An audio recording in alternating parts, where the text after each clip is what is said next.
Magandang umaga po sa inyong lahat. Sa palagay ko po ay nabalitaan nyo na po na binomba ng Israel at saka ng Amerika ang Iran. At ang Iran naman ay sumagot at bomba naman ng mga American base sa United Arab Emirates, sa Bahrain, sa Oman at siyempre sa Israel.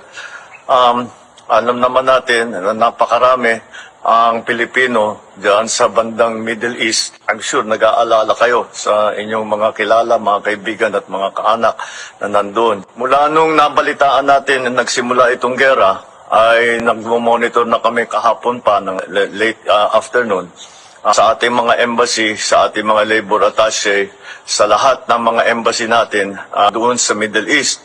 At nais kong i-report sa ating mga kababayan na sa ngayon, as of 9 o'clock Sunday, wala po tayong natatanggap na report na may casualty na Pilipino.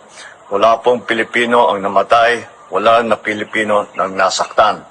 At sa ngayon ay patuloy ang aming pag-monitor para tiyakin na nasa magandang kalagayan ang ating mga kababayan sa Middle East.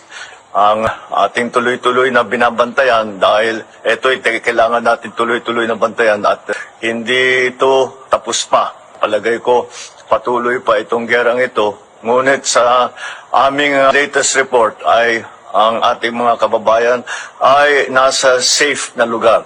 At sila ay kapunta sa mga bomb shelter kung saan sila at lumalayo sila doon sa mga bases ng Amerikano upang hindi naman sila mapalapit sa alanganin.